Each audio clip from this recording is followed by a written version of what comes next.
बहुत बहुत स्वागत है आपका। तो हिमाचल में वेदर को लेकर आपको एक बड़ा अपडेट देते हैं। तो देखिए, हिमाचल प्रदेश की राजधानी शिमला सहित मैदानी इलाकों में मंगलवार को धूप खिली हुई है, तो वहीं जनजातीय जिला लाहौल स्पीति और पर्यटन नगरी मनाली के ऊंचे इलाकों में बादल छाए हुए हैं।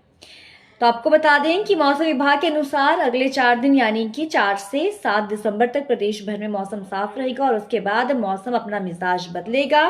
इसके बाद पश्चिम विक्षोभ का असर देखने को मिलेगा। 8 और 9 दिसंबर को उच्च पर्वतीय क्षेत्रों और मध्यवर्ती इलाकों में कुछ स्थानों पर बारिश और बर्फबारी होने के आसार मौसम विभाग की ओर से जताए गए। एक बार फिर से आपको बता देते हैं कि प्रदेश में आने वाले 4 दिनों तक मौसम जस के तस बना रहेगा, लेकिन 4 दिनों के बाद मौसम बदलेगा और कुछ स्थानों पर बारिश और बर्फबारी के आसार मौसम विभाग की ओर से जताए गए हैं। हालांकि मैदानी इलाकों में मौसम में खास बदलाव नहीं आएगा, लेकिन इस दौरान ऊंचाई वाले क्षेत्र जैसे कि लाहौल स्पीति, कुल्लू, चंबा, मंडी जिलों के अलावा हिल स्टेशनों जैसे कि शिमला, मनाली, डलहौजी में भी बर्फ का नजारा पर्यटकों को देखने को मिलेगा, लोगों को देखने को मिलेगा। इन स्थानों में सीजन की पहली बर्फबारी का सैलानी बेसब्री से इंतजार कर रहे हैं और दिसंबर के दूसरे हफ्ते में बर्फबारी होने का अनुमान इन हिल स्टेशनों में पर्यटकों के उमड़ने के आसार भी जताए गए हैं। और पिछले 2 माह से ज्यादा समय से राज्यों में मौसम शुष्क बना हुआ है। जैसे हम आपको वेदर का अपडेट देते रहते हैं, आपने देखा कि प्रदेश में मौसम शुष्क बना हुआ है।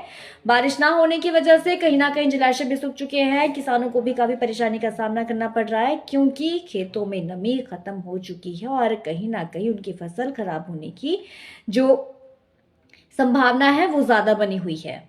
तो कृषि और बागवानी के साथ पर्यटन कारोबार पर भी प्रतिकूल असर पड़ता हुआ दिख रहा है, क्योंकि बर्फबारी नहीं हो रही है और पर्यटक जो है वो बेसब्री से कहीं ना कहीं बर्फबारी का इंतजार कर रहे हैं। तो ये बड़ी खबर है वेदर को लेकर कि हिमाचल में 4 दिनों के बाद मौसम खराब होगा, लेकिन 4 दिनों तक प्रदेश में मौसम जैसा है वैसा ही बना रहेगा। 4 दिनों के बाद मौसम में बदलाव होगा और पर्वतीय ऊंचाई वाले क्षेत्रों में कुछ स्थानों पर बर्फबारी और बारिश होने के आसार मौसम विभाग की ओर से जताए गए हैं, लेकिन इस दौरान जो मैदानी इलाके हैं वहां पर कुछ मौसम में खास बदलाव नहीं होने वाला है।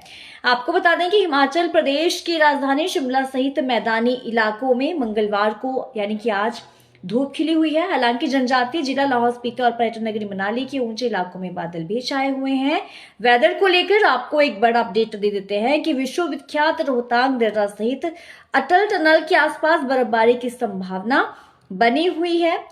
कुल्लू जिला प्रशासन ने सैलानियों से खराब मौसम के चलते ऊंचाई वाले क्षेत्रों पर यात्रा न करने के लिए भी एडवाइजरी जारी की है। तो मौसम विभाग ने लाहौल स्पीति, किन्नौर, कुल्लू, चंबा और कांगड़ा के ऊंचे क्षेत्रों में आज बर्फ गिरने की संभावना जताई। एक बार फिर से आपको बता देते हैं कि मौसम विभाग ने किन्नौर, लाहौल स्पीति, कुल्लू और चंबा, कांगड़ा जिलों के ऊंचे क्षेत्रों में आज बर्फ गिरने की संभावना जताई गई है। तो शिमला जिला प्रशासन ने बर्फबारी को लेकर तैयारियां शुरू कर दी हैं और शहर को 5 सेक्टरों में बांटा गया है। इसके साथ ही पर्यटकों को बर्फ से पहले आवश्यक सावधानियां बरतने की सलाह भी दी गई है। शिमला जिला प्रशासन ने बर्फबारी को लेकर तैयारियां जो है वो शुरू कर दी हैं।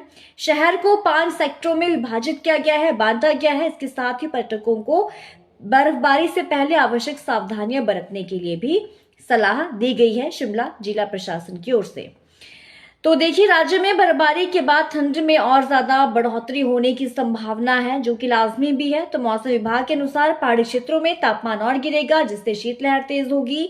शिमला और मनाली में न्यूनतम तापमान सामान्य से नीचे जा सकता है। पिछले कई दिनों से शिमला में न्यूनतम तापमान जो है वो मैदानी इलाकों से कहीं ज्यादा दर्ज किया गया है। तो आपको बता देते हैं कि प्रदेश में कहाँ कितना तापमान है, किन जिलों में, किन क्षेत्रों में कितना कितना तापमान है।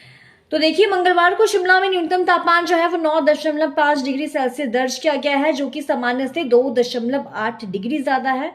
जनजातीय क्षेत्र कुकुमसेरी, समदो और कल्पा में न्यूनतम तापमान जो है वो -6.4 डिग्री और -3.2 डिग्री और -1 डिग्री सेल्सियस रिकॉर्ड किया गया है। ये हम बात कर रहे हैं जनजातीय क्षेत्र कुकुमसेरी, समदो और कल्पा की, जहां पर न्यूनतम तापमान जो है वो -6.4 डिग्री, -3.2 डिग्री और -1 डिग्री सेल्सियस रिकॉर्ड किया गया है। तो इसके अलावा भुंतर में 3 डिग्री, सुंदरनगर में 4.6 डिग्री, धर्मशाला की बात करते हैं यहाँ पर 9 डिग्री और ऊना की बात की जाए तो यहाँ पर 6.6 डिग्री, नाहन में 9.4, पालमपुर में 6 डिग्री और मंडी में 5.5 डिग्री, बिलासपुर में 6 डिग्री। जुब्बड़हट्टी की बात की जाए तो यहाँ पर तापमान जो है वो 9.2 डिग्री और भरमौर में 5.1 डिग्री, सीओ बाग में 3 डिग्री, धौला कुआं में 7.4 डिग्री और बरठी में 3.9 डिग्री। सराहन की बात की जाए तो यहाँ पर 6.7 डिग्री, देहरा गोपीपुर में 10 डिग्री और पाउंटा साहिब में 11 डिग्री जो है वो टेम्परेचर रिकॉर्ड किया गया है। एक बार फिर से आपको बता देते हैं कि मौसम विभाग ने अगले 4 दिन यानी कि 4 से 7 दिसंबर तक प्रदेश भर में मौसम साफ रहने का अनुमान जताया है, लेकिन 4 दिनों के बाद मौसम में बदलाव होगा। इसके बाद पश्चिमी विक्षोभ का असर देखने को मिलेगा। 8 और 9 दिसंबर को उच्च पर्वतीय क्षेत्रों और मध्यवर्तीय कुछ इलाकों में बारिश और बर्फबारी की संभावना मौसम विभाग की ओर से जताई गई है। हालांकि जो मैदानी इलाके हैं वहां पर कुछ खास बदलाव नहीं देखने को मिलेगा और ऊंचाई वाले क्षेत्र जो है लाहौल स्पीति, किन्नौर, कुल्लू, चंबा, मंडी, जीरों के अलावा हिल स्टेशनों जैसे कि शिमला, मनाली, डलहौजी में जो है बर्फ का नजारा देखने को मिल सकता है। पर्यटकों का जो इंतजार है वो खत्म हो सकता है, पर्यटकों को बर्फ का दीदार हो सकता है। हालांकि पर्यटक बेसब्री से बर्फ का इंतजार कर रहे हैं, बर्फबारी का इंतजार कर रहे हैं और कहीं ना कहीं जो प्रदेश के किसान हैं वो भी बारिश का इंतजार कर रहे हैं ताकि जो उनकी फसल खराब होने से बच जाए, क्योंकि जो जमीन है वो भी उसकी नमी खत्म हो चुकी है। तो कहीं ना कहीं किसानों की फसल खराब होने की संभावना भी बनी हुई है, जलाशय भी सूख चुके हैं। इससे किसान जो है वो बहुत ज्यादा परेशान है और बारिश का इंतजार कर रहे हैं। तो एक बार फिर से आपको बता दें कि जो शिमला जिला प्रशासन है उन्होंने बर्फबारी को लेकर तैयारियां शुरू कर दी हैं। शहर को 5 सेक्टरों में डिवाइड किया गया है। इसके साथ ही पर्यटकों को बर्फबारी से पहले आवश्यक सावधानियां बरतने की सलाह भी दी गई है। तो हमने आपको वेदर को लेकर अपडेट दिया। हिमाचल की ज्यादा जानकारी के लिए आप पीटीसी न्यूज हिमाचल के साथ जुड़े रहिए। मुझे दीजिए इजाजत। नमस्कार।